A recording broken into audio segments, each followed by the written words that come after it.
여러분 누구에게 인정받는다는 것은 굉장히 기쁜 일이고 그리고 행복하고 보람된 일이죠. 아주 뿌듯하죠. 가정에서도 자식이 부모인 나를 인정해주면 너무 뿌듯하고 그리고 또 자식 입장에서도 부모가 나를 인정해주면 그렇게 좋아하고 세상 다 가진 것 같이 좋아하고 학교에서도 우리 아이들이 선생님이 자기를 인정해주면 좋아하고 그렇죠. 그리고 선생님들도 학생들이 자기를 인정해주면 좋아하고 회사에서도 상관이 사장이 나를 인정해주면 좋아하고 나 또한 부하 직원들이 상관이 나를 인정해주고 그러면 너무너무 회사 다닐만 신나고 즐겁죠. 교회에도 마찬가지 아니겠습니까? 목사가 성도들에게 인정을 받으면 너무너무 행복하고 또 성도들도 목사님들이나 뭐 옆에 성도님들이 인정해주고 그러면 얼마나 신앙생활이 행복하고 좋은지 모르겠습니다. 이처럼 사람에게 인정받으면 우리는 너무너무 행복하고 뿌듯하고 평생 자랑하고 싶은데 하물며 하나님께 인정받는다는 것은 축복 중에 가장 큰 축복인 줄 믿습니다. 하나님께 인정받는 거. 우리 평생 소원이 있다면 아마 이거 아닐까 싶어요. 하나님께 인정받고 하나님께 영광 돌리고 그런 게 소원일 텐데 성경에 보면 여러분 하나님과 예수님께서 그의 믿음과 삶을 보고 인정해 준 사람들이 인물들이 굉장히 많이 나옵니다. 뭐 아브라함, 노아, 뭐 많죠. 뭐 야곱도 인정해주고 막 많아요. 뭐 다윗도 인정해주고 모세도 인정해주고 막 성경 인물들 보면 히스기야도 인정해주고 막 그 믿음과 신앙을 막 인정해주는 것들이 많고 신약에서는 말할 것도 없죠. 예수님을 만나 많은 사람들이 그의 믿음과 삶을 인정받는 사람들이 많이 있습니다. 여러분 하나님과 주님으로부터 인정받는 게 가장 큰 축복 아니겠습니까?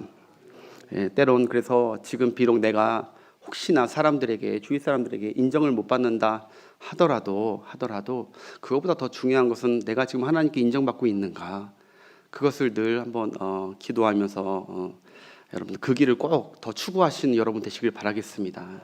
하나님께 인정받는 것이 더 복되고 이 땅에서도 복되지만 저 천국 하늘에서도 멸류관과 상이 크거든요. 그래서 그것이 더 남는 인생이다.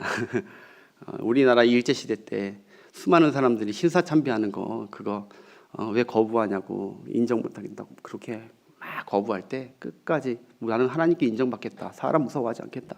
하나님께 인정받겠다면서 신사참배 거부한 손양원 목사님이나 많은 목사님들은 결국 하나님께 인정받은 것이죠. 근데 우리가 그런 순교적 정신으로 하나님께 인정받기를 추구하는 여러분 되시길 바라겠습니다. 오늘 본문에 여러분 하나님께 큰 인정과 칭찬을 받은 것뿐만 아니라 칭찬과 인정받은 것뿐만 아니라 대대로 하나님께 평화의 언약까지 약속받은 한 인물이 등장을 합니다. 바로 비느하스죠. 비느하스. 나중에 이 비느하스가 여호수아 곁에서도 아주 큰 사역들을 평생 감당하는 하나님께 끝까지 죽을 때까지 쓰임받는 잘 쓰임받는 사람이 바로 비느하스예요. 오늘 말씀 듣는 저와 여러분 모두 하나님께 또 이 비느하스처럼 인정받고 축복의 언약까지 확신하고 돌아가는 여러분 되시길 바라겠습니다. 여러분 그러면 이 비느하스가 어떻게 하나님께 눈도장을 받았냐? 어떻게 인정을 받았느냐? 그게 이제 오늘 본문인데 상황은 이렇죠. 간단히 설명하자면 지난주에 잠깐 언급했지만 하나님이 그렇게 사랑하고 있고 이제 믿음이 좋았던 이스라엘 다음 세대 이 세대들이 그만 요단강 바로 앞에 놔두고 하나님 앞에 큰 죄를 범합니다. 바로 발람의 꾀에 넘어가서 모압 여자들과 미디안 여자들과 행음을 합니다. 하나님이 가장 싫어하시는 행음을 하고 또 한 가지는 우상 숭배를 합니다. 바알에게 올라가 가지고 거기서 제사를 드리는. 그래서 하나님께서 굉장히 진노하시는데 1절부터 3절까지 우리 다시 한번 볼까요? 1절부터 3절까지 시작.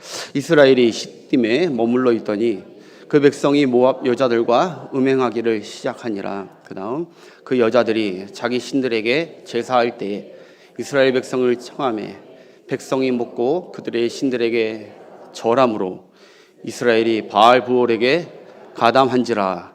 여호와께서 어떻게 해요? 이스라엘에게 진노하셨습니다. 진노하셨습니다. 분명 산 위에서는 하나님께서 그들을 막 축복해 줬습니다.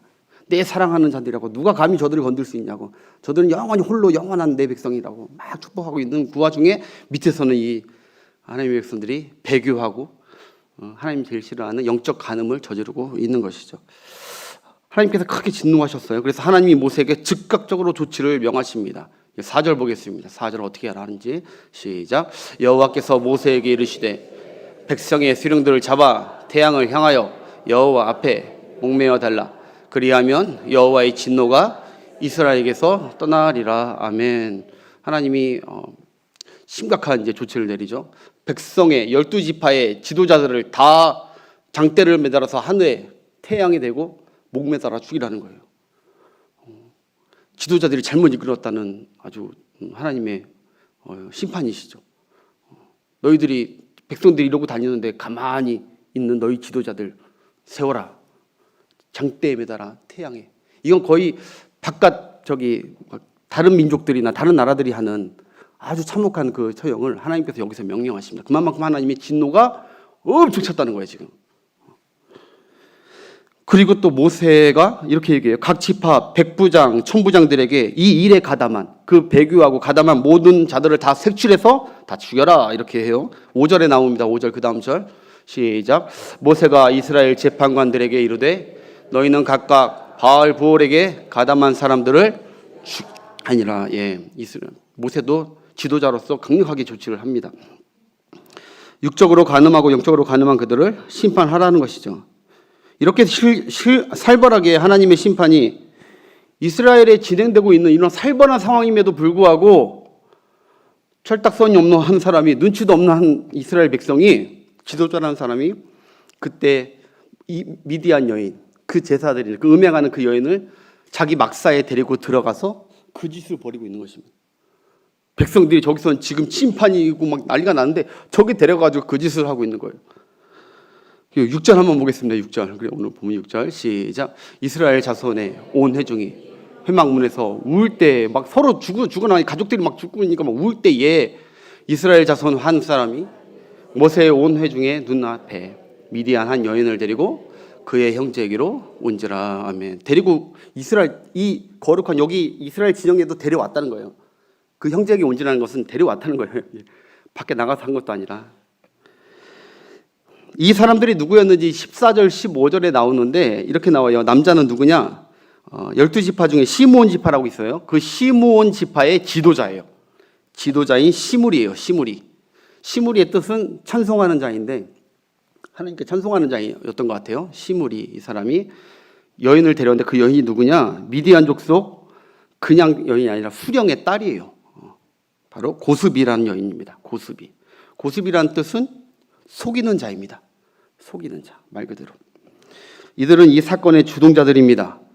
죄를 짓는데 가장 앞장섰던, 여러분 죄 같은 거는 주동자들이 반드시 있거든요. 이 둘이 처음부터 주동한 거예요. 시므리는 이스라엘 남자들을 데려오고 시든 나무 근처로, 이 고르비는 그 여인들을 데려오고 맞선을 서로 하는 거예요. 이 악한 하나님보시 가장 악한 것들을 주동해서 하는 사람들이 이 두 사람이에요. 근데 이 두 사람들이 지금 심판이 두려운 줄 모르고 가장 큰 심판을 받아야 되는데 막사에 데려와서 버젓이 하나님을 무시해도 무슨 그렇게 하고 있는 광경을 이스라엘 백성들이 보고 있는 거예요. 자기들 때문에 이 사단이 난 줄도 모르고 대낮에 손잡고 막사에 들어가 즐기려는 것입니다. 그때 의문에 찬 한 사람이 등장합니다. 7절. 제사장 아론의 손자 엘르아살의 아들 비느하스가 보고 회중 가운데서 일어나 손에 창을 들고 그 다음 이스라엘 남자를 따라 그의 막사에 들어가 이스라엘 그 남자와 시므리와 그 여인의 배를 꿰뚫어 두 사람을 죽이니 그때 연병이 이스라엘 자손에게서 그쳤더라. 그 다음 절까지 한번 볼까요? 그 연병으로 죽은 자가 무려 몇 명이냐? 24,000명이었더라. 여호와께서 모세에게 말씀하시다. 그러니까 24,000명 삽시간에 성경학자들은 성병이다 뭐 이렇게 뭐 얘기를 하는데 이렇게 저기 보시면 여러분 지금 옆에 화백이지만 장대에 매달아 12기 장대를 매달아 지금 지도자들이 죽어나가는 상황. 저기서 저짓거리 하니까 비느하스가 의분이 나서 거룩한 화로 가서 찌르게 된 것이죠. 여러분 아론의 손자요 엘르아살의 아들인 비느하스가 창을 들고 뛰어 들어가서 음행하는 그 두 사람을 찔러 죽였다는 것이죠. 그때야 비로소 심판의 전염병이 멈췄고 하나님의 진노가 멈췄다는 거예요. 예. 죄를 그냥 두면 하나님이 관가하시는 하나님이 아니시라는 거예요. 처단해야 된다는 거예요. 하나님은 거룩하신 하나님 앞에 처단해야 된다는 거예요. 여러분 가만두면 2만 4천 명뿐만 아니라 가만두면 24만 명도 죽을 수 있었고요. 240만 명도 죽을 수 있었던 거예요. 그것을 멈추게 한 사람, 그 무서운 하나님의 진노를 멈추게 한 사람 누구냐? 그게 난세의 영웅 이 비느하스였던 거예요. 죽어가는 공동체를 살린 사람, 하나님의 마음을 시원케 한 사람, 하나님께 눈도장 받고 하나님께 인정받는 사람, 이 비느하스를 오늘 좀 살펴볼 텐데, 우리 마음에도 내가 비느하스 같이 하나님께 인정받는, 그리고 축복받는, 약속받는 하나님의 사람을 살리라 결단하는 이 시간 되시길 축복합니다. 첫 번째, 그러면 하나님 앞에 비느하스는 어떤 사람이었길래 하나님이 인정하셨느냐? 한번 따라할까요? 거룩한 성도다. 다시 한번, 거룩한 성도다. 너무 뻔한 얘기라 별로 크게 대답을 안 하시고 네, 너무 중요합니다. 거룩한 비느하스는 거룩한 성도였습니다. 하나님 앞에. 여러분, 하나님이 쓰시는 그릇은 금그릇도 아닙니다. 은그릇도 아니고요, 질그릇도 아닙니다. 하나님은 깨끗한 그릇을 쓰십니다. 여러분 집에 손님이 왔는데 금그릇에, 아무리 금그릇이 비싸지만 금그릇에 똥이 묻어 있고, 은그릇에 막 침이 묻어 있고, 질그릇에 막 흙이 묻어 있고 막 그런데 그거 내놓겠습니까? 그릇이 어떠냐가 아니라 깨끗한 그릇을 내놓겠죠. 사랑하는 가족이나 누구에게 깨끗한 그릇이 쓰임 받는 것이죠. 마찬가지로 하나님께서 쓰시는 그릇은, 특별히 하나님이 살리시려고 쓰시는 그릇은 반드시 하나님은 깨끗한 그릇을 쓰신다는 걸 잊지 마십시오. 깨끗한 그릇을. 여러분, 지금 이 비느하스가 창을 두고 고스비와 시므리를 죽였다는 건, 그건 무엇을 뜻하느냐? 이 비느하스는 거기에 동참하지 않았다는 거예요.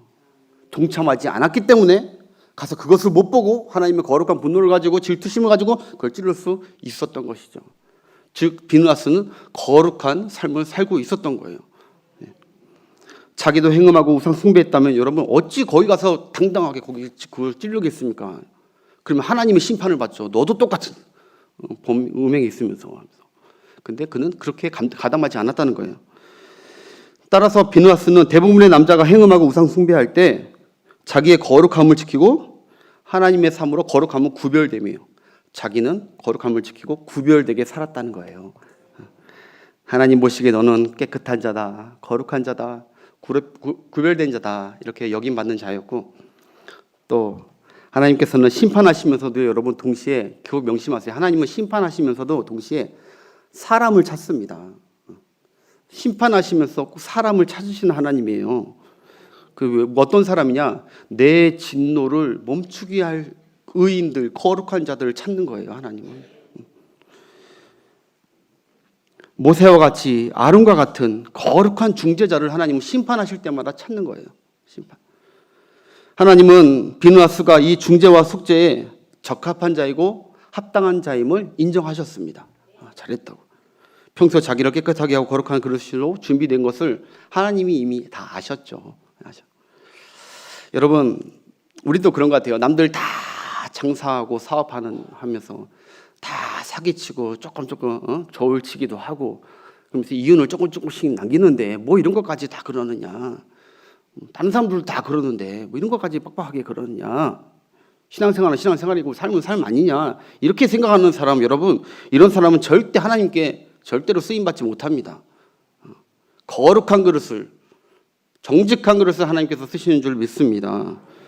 그래서 사무엘하 22장 25절부터 보시면 여러분, 이게 다윗이 하나님께서 그 모든 적들과 사울의 왕에서 다 건져주신 후에 다윗이 고백한 얘기예요.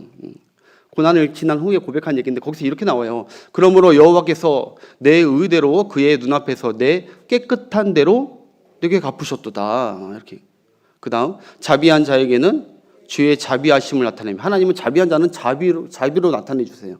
그리고 완전한 자에게는 주의 완전하심을 보이시며, 그 다음은 깨끗한 자에게는 주의 깨끗하심을 보이시며, 사악한 자에게는 주의 거르심을 보이시리다. 아멘. 내 인생 가운데 자꾸 어둡고 힘든 고난이 온다면 여러분, 먼저 자신의 깨끗함을, 내가 깨끗한 그릇이 하나님 보시기에 거룩하고 정직한 깨끗한 그릇인지 돌아보시는 여러분 되시길 바라겠습니다. 하나님 깨끗한 자에게 깨끗함을 드러내 보이세요. 일 처리도 깨끗하게 해주세요. 지저분하게 하면 지저분하게 처리해 주세요. 여러분, 신앙생활 할 때도 깔끔하고 그리고 하나님 보시기 인정하면 되는 그런 헌신과 삶으로 하나님께 드리시는 여러분 되시길 바랍니다. 깨끗한 자는요, 깨끗한 자와 통합니다. 잘 보면요, 친구들이든 교회에 만나는 서로 사람들이든 다 끼리끼리입니다. 이거 부정할 수 없는 사실입니다. 다 거의 비슷한 사람들끼리 모여요. 교회도 마찬가지예요. 다 물론 예수 그리스도 안에서 다 하나지만 같이 다니고 그럴 때는 끼리끼리 다니는 거예요. 깨끗한 사람은 깨끗한 사람끼리, 조금 가진 사람들 좀 가진 사람들끼리 이렇게 막 좀, 왜냐하면 이렇게 하다 보면 크면은 막 상처받고 막 이러고 서로 막 미워하고 싶지 않기 때문에 거의 비슷한 사람들끼리 다닌단 말이에요. 깨끗한 사람은 깨끗한 사람과 같이 다녀요. 온갖 더럽고 악하기 그지 없는데 내가 거룩한 하나님과 친하다고요? 여러분 절대 그럴 수 없습니다. 내가 깨끗하고 그래야 하나님께서 하나님 거룩하신 하나님과 이 교통함이 온전해질 수 있는 거예요. 여러분 그래서 그런 찬양이 있잖아요. 마음이 정결한 자는 하나님을 볼 것이요. 여러분 맞죠? 마음이 더러운 자가 하나님을 어떻게 봅니까? 지난주에 올롱쌤 설교처럼 이사야서에 내가 손이 짧아서 너희를 구원치 못하는 게 아니다. 손이 짧아서 귀가 둔하여서 못 듣는 게 아니다. 너희가 먼저 회개하고 거룩하게 되라. 그러면 거룩하신 내가 너에게 역사를 해주마. 그래서 여러분 디모데후서 2장 20절부터 21절 한번 보겠습니다. 시작. 큰 집에는 금그릇과 은그릇뿐 아니라 나무그릇과 질그릇도 있어 천하게 쓰는 것도 있나니. 그다음 그러므로 누구든지 이런 것에서 자기를 깨끗하게 하면 귀 쓰는 그릇이 되어 거룩하고 하나님이 쓰심에 합당하여 모든 선한 일에 준비함이 되리라. 아멘. 여러분 준비함이 있는 여러분 되시길 바랍니다. 여러분 보니까 이전에 보니까 천하게 쓰는 것도 있대요. 하나님은 어떻게 해서는 다 쓰긴 써요. 그런데 이왕이면 여러분 존귀하게 쓰임 받고 싶으시면, 나와 내 가정과 자녀들이 존귀하게 쓰임 받고 싶으시면 이것을 명심해야 되는 거예요. 깨끗한 그릇, 깨끗한 가정, 깨끗한 신앙으로 하나님께 온전히 보여지도록 여러분 기도하시는 이 저녁이 되시길 축복합니다. 천하게 쓰임 받는 거는 좋지 않죠. 여러분 세상이 점점 악해지고 더러워지고 어두워지고 있는데 여러분 이것이 꼭 나쁜 것이 아닙니다. 어차피 성경은 그렇게 예언을 했고 세상이 갈수록 더러워지고 추악해지고 우리의 믿음을 흔들린다고 막 자꾸 얘기하지만 여러분 왜냐하면 그게 더 좋은 거예요. 왜냐?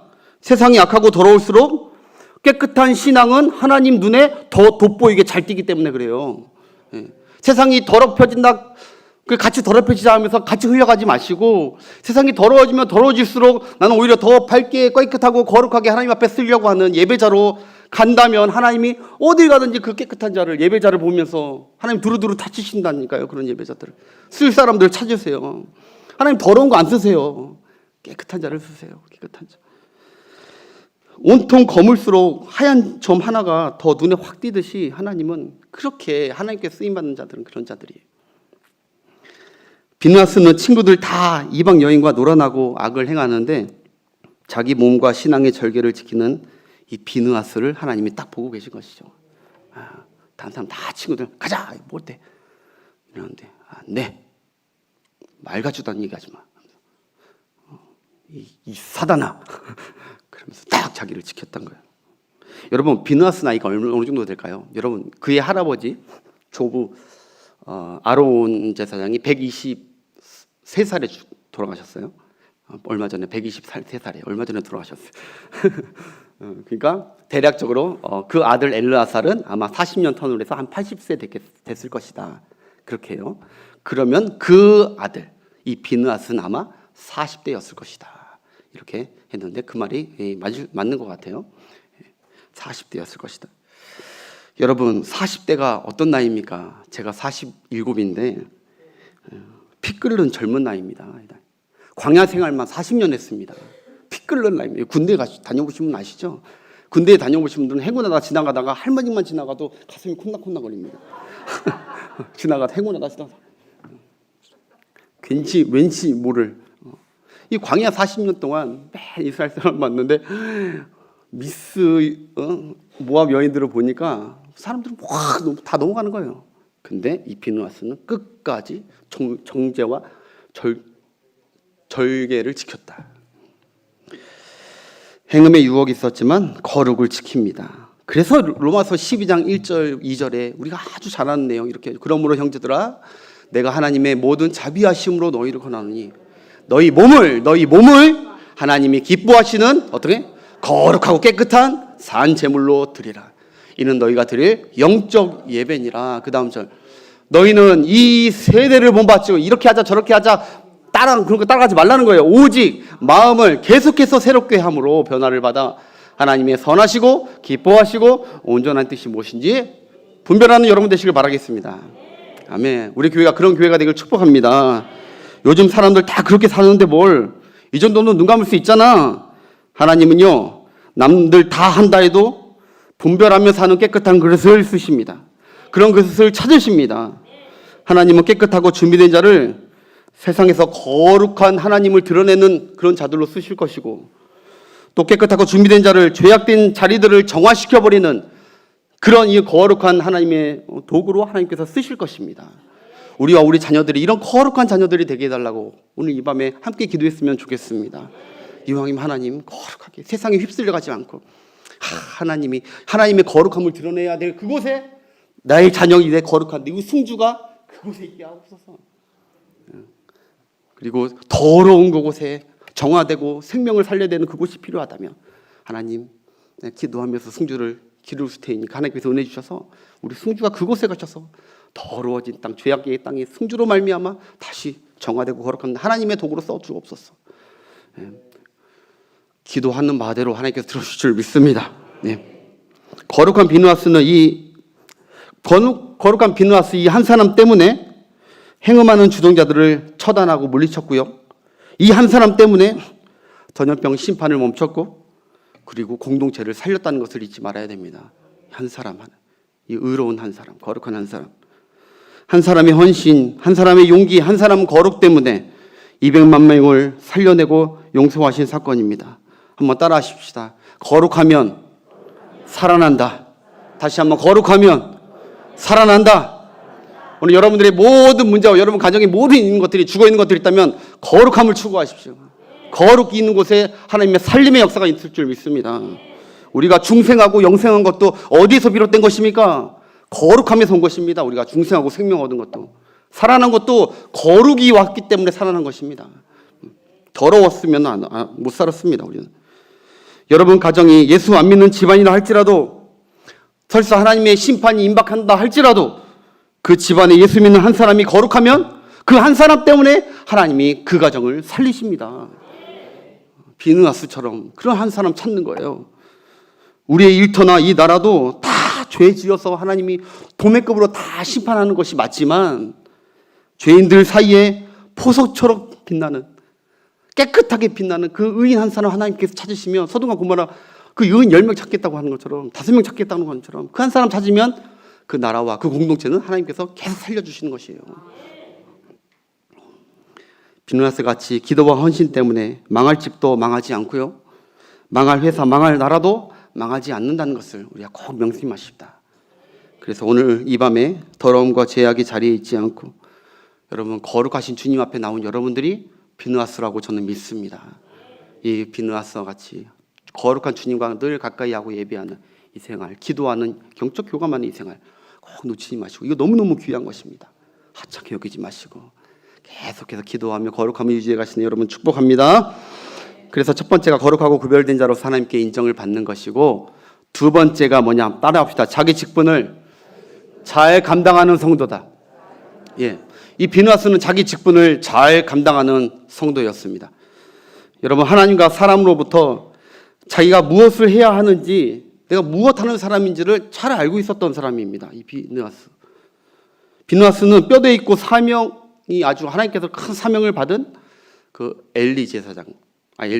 아론 제사장 가문, 대제사장 가문의 사람인 것을 알고 있었어요. 직분과 사명이 있는 가문. 여러분, 제사장이라고 하는 자기 직분을 의시되고 그냥 자랑하는 사람이 아니라, 그런 비느하스가 아니라 자기 직분에 걸맞는 행동을 주저함 없이 하는 사람이 오늘 비느하스였습니다. 나 제사장이야, 나 제사장이야. 그게 그래서 so what? 그래서 뭐? 하나님은 자기 직분을 자랑하고 자기 이름을 날리는 사람이 아니라 자기 직분에 맞게 행하는 사람을 하나님이 기뻐하시는 거예요. 하나님은 하나님 앞과 사람들 앞에 직분이 중요한 게 아닙니다. 직분에 합당한 사역을 하고 있느냐? 그것은 하나님이 더 깊게 보시는 거예요. 지금 이 이스라엘의 큰 범죄를 중지하고 속죄해야 되는 그 직은 누군 줄 아세요? 제사장직들이 해야 돼요. 제사장. 아무나 할 수 있는 것이 아니었어요. 제사장. 비느하스는 이름만 제사장이 아니었습니다. 그래서 자기 직분을 감당하는 데 주저하지 않는 행동하는 직분자였습니다. 여러분, 하나님은 우리가 자기 직분이 뭔지를 알고 있는 것만으로 아니라 자기 직분에 성실히 충성 다할 때 하나님은 그것을 인정하십니다. 축복하십니다. 기억하십니다. 그것도 그 사람을 더 좋은 곳으로 더 큰 일로 쓰시는 하나님이 바로 우리 하나님이십니다. 적은 직분도 감당 못하고 직분 자랑만 하고 있으면 안 됩니다. 적은 직분부터 충성하면 더 하나님이 그 직분을 감당케 하시고 지금 이스라엘 이 범죄 여러분 뭐 하나 떠오르지 않습니까? 저는 이거 보면서 그 한 사건이 오버랩이 확 되는 거예요. 바로 출애굽기에 보면은 모세가 하나님께 부름받아 시내 산에 올라갔는데 산 위로 올라갔는데 밑에 있는 이 백성들은 그 송아지를 만들고 거기서 우상 숭배하면서 거기서 간음을 하고 있었어요. 여러분, 산 위에서는 하나님이 모세에게 언약을 주고 축복을 하고 내가 이 백성을 사랑할 것이다 그렇게 축복했는데 밑에서는 하나님의 백성들은 범죄하고 있었단 말입니다. 그때도 하나님께서 얼마나 진노하셨는지 몰라요. 그때 하나님의 심판과 진노를 멈추게 한 지파가 누구였는지 아십니까? 그때 멈추게 한 지파가 바로 아론과 엘르야살의 이 레위 지파였어요.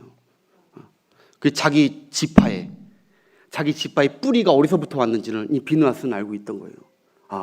하나님이 진노와 심판이 임했을 때 우리 가문이 헌신한 그 헌신을 하나님 기억하시고 우리 가문을 제사장 가문 삼으셨다. 그것을 잊지 않고 있었죠.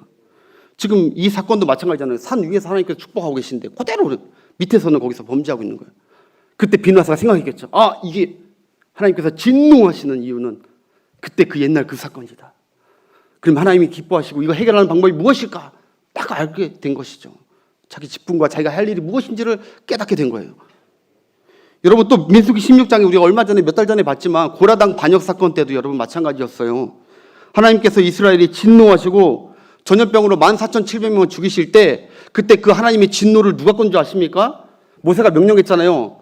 그래서 자기 할아버지, 비느하스 할아버지 아론이 가가지고 번제단 가가지고 향로를 지펴와서 그 전염병이 가득한 그곳에 산자와 죽은 자 사이에 가서 대제사장이 딱 서라.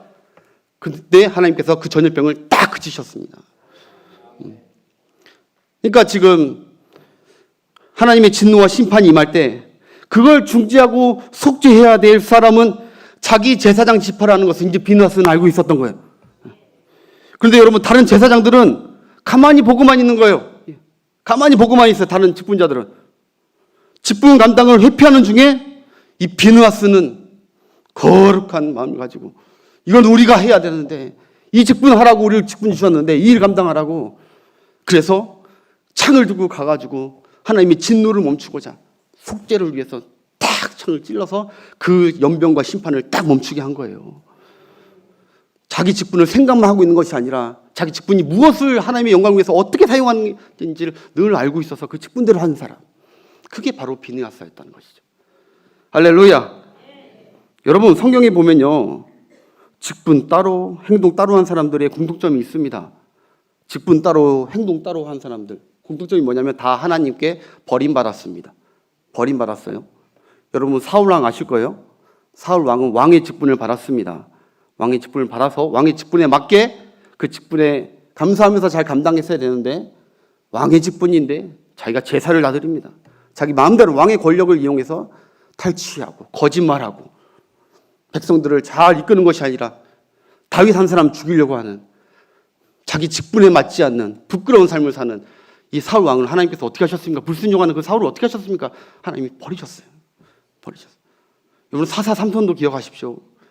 사사 삼손 여러분 하나님께 받은 사사 직분을 경홀히 여깁니다.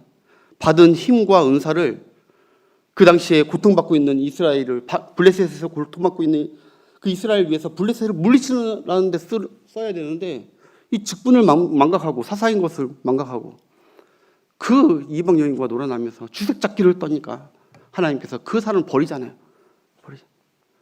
직분 받은 게 중요한 것이 아닙니다. 직분을 감당하는 것이 중요한 것입니다. 그래야 하나님께 영원히 쓰임받습니다.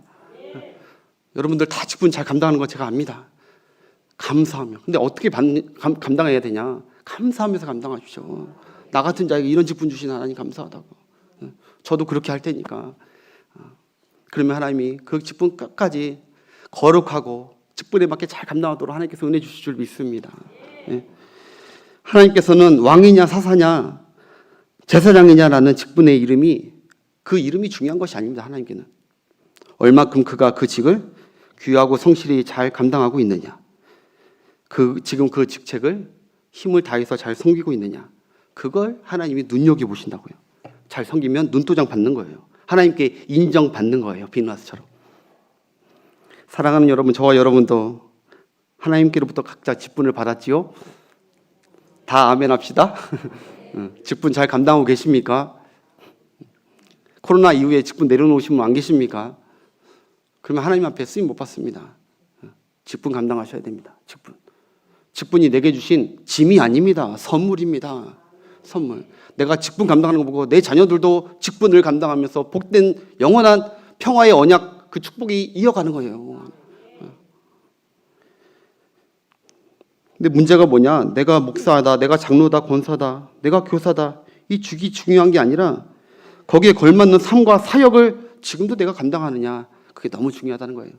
얼마 전 어떤 목사님이 저한테 와가지고, 제가 잘 모르는 목사님인데 명함 하나 들고 오셔서, 연세 많으신 분이에요. 80 넘으신 분이 들고 와서 우리 교회가 왜 자기를 안 도와주냐고. 옛날에 좀 도왔던 교회인가 봐요. 협력교회. 내가 원로 목사님 얼마나 잘 아는 사람인 줄 아냐고. 그래서 한 사람 더 같이 데려왔는데 거의 깡패더라고요. 깡패 막 삥을 뜯어가는 것처럼 떠나라고. 내 앞에서 네가 총에 누구를 알고 내가 총신 몇 기를 나왔고 막 이러는데, 여러분 직분 목사라는 게 중요한 게 아닙니다. 그 삶과 그 직분에 맞게 살고 있느냐, 그것이 중요한 것이죠. 목사는 주님의 영광을 위해서 살고 양떼를 위해서 살고 헌신하고 그런 게 직분자지, 어디 가서 돈 모으는 게 직분자입니까? 저 비방하는 게 아니라 여러분 이해는 되는데 그 핵심을 잊지 말라는 것이죠. 여러분, 하나님께서 비누아스를 제사장으로 세웠다가 중요하다기보다 제대로 감당했냐 하고 있냐에 관심 있고 인정해 주는 것입니다. 기억하십시오, 여러분. 이 비누아스가 다니엘이 새 왕과 새 나라를 거치듯이 이 비누아스는요, 모세의 후반기에 받쳐주고, 그리고 여호수아를 계속 40년 동안 받쳐주고, 그 다음에 사사기 20장까지 이 비누아스는 계속 하나님께 쓰임받아요. 얼마나 귀한 축복입니까 이게. 성경에 비누아스가 기록되어 있는데. 많은 성도들이, 여러분 기억하십시오, 많은 성도들이 자기가 받은 직분을 얼마나 잘 감당하는지에는 관심이 없고, 남이 하나님께 받은 그 직분을 그가 잘 감당하고 있는지 거기에 관심이 굉장히 많습니다. 자기가 하나님께 받은 직분에 대해서 관심 많이 갖는 게 아니라 내 주위에 다른 사람이 그 직분 잘 감당하고 있나? 라고 관심과 그걸 하는 사람들이 더 늘어나면 안 되는 것이죠. 저 권사 저러고 있네. 저 안수 집사 왜 또 저런데? 왜 똑바로 안 한대? 저 집사님 왜 저런데? 저 목사님 왜 그러시지? 저 찬양단 왜 그러지? 저 방송부 왜 이러지? 저 교사 왜 그러지? 남의 직분을 그 사람이 얼마나 잘하고 있는지 계속 관심과 점검하면서 조금만 못해도 어이구 하면서 남의 직분을 평가하는 그런 자 한 사람도 없기를 바랍니다. 여러분, 어떤 분 1년 내내 대부분을 남의 직분이 그 사람 어떻게, 그 집사 어떻게 감당하는지 그것만 관심 갖는 사람이 있어요. 1년 내내 자기 직분을 안 하고. 정작 내 직분을 돌아보지 않고 소홀히 하다가 그러다 하나님께 책망받는 것입니다. 내가 하나님께 받은 직분만 이 비누아스처럼 잘 감당하면 되는 것입니다. 내가 해야 될 부분, 내가 나서야 될 부분에 나서야 되고, 내가 잠잠해야 될 부분을 다른 사람이 해야 될 부분 다른 사람이 하게 두고, 내 직분이 무엇인지, 내 직분이 집사인데 장로라고 헷갈리지 말고 그렇게 해야 하나님께 인정받는 거예요. 인정. 여러분 혼내려고 지금 그런 게 아니에요. 사랑하는 여러분, 비누아스 같이 저와 여러분이 이름만, 직분만 목사, 권사, 장로로 평생 그거 자랑하는 사람으로 살지 맙시다. 오늘 이 비누아스를 도전 받으시고 나도 비누아스 같이 멋들어진 직분자 되리라. 하나님이 무슨 일이 있을 때마다 찾을 수 있는, 이 문제를 해결해 줄 수 있는, 하나님의 도구로 사용할 수 있는 그런 사람으로 눈도장 받으리라. 그럼 하나님이 그럼 쓰시고 난 다음에 하나님이 버리십니까? 아니요. 그 또 감당할 수 있도록 또 힘 주시고, 사람 붙여주시고, 물질 붙여주시고, 믿음 붙여주시고, 성령 붙여주시고. 직분은 크면 클수록 여러분, 한국 이 땅 이상 유튜브들이 너무 나쁜 것들이 있는데, 직분이 크면 클수록 여러분 하나님께 축복이고 영광입니다. 그걸 직분 막 받는다고 그런 거 추구한다고 뭘 하는데 그건 영광이죠. 하나님께 받은 것인데. 직분에 맞게 나설 때 나서고 헌신할 때 헌신해서 하나님께 인정받는 여러분 되시길 바라겠습니다. 하나님은 하나님의 답답하고 아픈 마음을 이 시원케 한 이 비누아스에게 하나님께서 큰 축복의 영원한 축복의 언약을 약속해 주십니다. 우리 10절부터 13절까지 읽고 마무리하겠습니다. 여호와께서 모세에게 말씀하여 이르시되 그러므로 말하라 내가 비누아스에게 내 평화의 언약을 주리. 이제 그 가문 안 건드린다는 거예요. 하나님 평화롭게 대해 주겠다는 거예요. 비누아스 한 사람 보고 좋은 조상이에요. 그 다음에 그러므로 말하라. 아니 그러므로 말하라 내가 그에게 내 평화의 언약을 주리니. 그 다음 절 그와 그의 후손에게 영원한 제사장 직분의 언약이라. 그가 그의 하나님을 위하여 질투하여 이스라엘 자손을 뭐했다? 속죄하였으며 자기가 속죄하는 제사장 직분을 너무 잘 감당했다. 내 마음을 시원케 했다. 내 마음 그대로 내 마음을 어떻게 알았는지 그대로 해줬다. 나는 얘가 저를 빛나게 해줄 것이고 저의 후손과 대대손손 영원한 축복의 언약, 평화의 언약을 맺을 것이다. 하나님은 한 번 언약 맺으시면 절대로 파기하시는 분이 아닙니다. 이 언약 받는 것은 놀라운 축복이죠. 이 가문에. 여러분 말씀 마무리할게요. 여러분 이 비누아스가 여러분 누구를 예표하는 것 같습니까? 바로 우리 구주 예수 그리스도예요. 성경이 지금 비누아스 얘기하려고 한 거 아니에요. 성경이 이 비누아스를 높이 영웅 세우는 그 목적이 아니에요. 물론 내가 얘기한 대로 배워야 되지만 성경이 말하는 하나님께서 말하고 싶은 최종 목적은 그거예요. 비누아스와 같은 예수님을 떠올리라는 거예요. 범죄한 우리를 향한 하나님의 진노와 심판과 그 질투를 죄 없으시고 거룩하신 우리 예수님께서 십자가상에서 온몸으로 다 받으신 거예요. 온몸으로. 그러기 때문에 우리가 하나님과 화평과 평화를 누리게 된 거예요. 하나님 자녀되고. 예수님 때문에, 이 비누아스 때문에 그 백성과 나라가 살았듯이 200만 명이 살았듯이 예수님 때문에 온 인류가 그를 믿으며 살게 되는 거예요. 비누아스 하나 때문에 죽음의 전염병이 그치고 공동체가 생명을 얻었듯이 대제사장, 큰 대제사장 되신 예수님 한 분의 속죄 때문에 그 예수님이 창에 찔리심으로 말미암아 인류가 평화를 누리고 구원의 길이 열린 줄 믿습니다. 그래서 여러분 기억하십시오. 예수님은 비누아스처럼 죄범한 자를 죽여서 하나님의 진노를 멈추게 하시지 않았다는 것을 명심하십시오. 그래서 성경을 오역하는 잘못 적용하는 사람들은 이걸 갖고 내가 이제 앞으로 하나님이 거룩한 분노를 가지고 나가서 다 창으로 다 죽여버리라. 하나님 뜻 안. 그러려고 이 성경 주신 게 아닙니다. 예수님이 어떻게 속죄 제물로 드려서 살렸는지, 그 하나님의 심판을 멈추게 하시고 그 가정과 그 공동체와 그 나라를 살렸는지를 기억하라는 거예요. 주님은 가서 찔러서 하나님의 진노를 그치게 하신 분이 아니라 자신이 스스로 찔려서 피가 흘리심으로 자신의 희생으로 말미암아 하나님의 진노를 멈추게 하셨다는 사실을. 여러분 심의와 고수비 같은 죽음 마땅한 우리를 위해 스스로 십자가에 달리셨던 그 주님을 기억하십시오. 하나님의 진노를 막으시고 하나님의 자녀로서 다시 우리에게 기회를 주실 수 있는 분은 예수님밖에 없습니다. 그래서 오늘 여러분 가운데 기도할 때에 우리가 비나스같이 되었겠지만 여러분의 모든 문제를 해결할 모든 길은 오직 십자가뿐입니다. 모든 문제, 내 모든 더럽고 추악한 죄들 해결받고 문제를 해결받을 수 있는 유일한 길은 십자가 은혜밖에 없습니다. 오늘 십자가 주님 바라보고 주여 십자가의 은혜가 나의 삶 가운데 우리 가정 가운데 흘러서 거룩한 도성이 되게 해주시고 성화되게 해주시고 하나님이 쓰시는 거룩한 도구들로 그릇들로 준비되는 축복을 주시옵소서. 우리 가정에도 주시는 하나님의 축복의 영원한 언약이 우리 가정에도 흘러갈 수 있도록 늘 우리 가정도 십자가 붙들 수 있는 은혜를 주옵소서.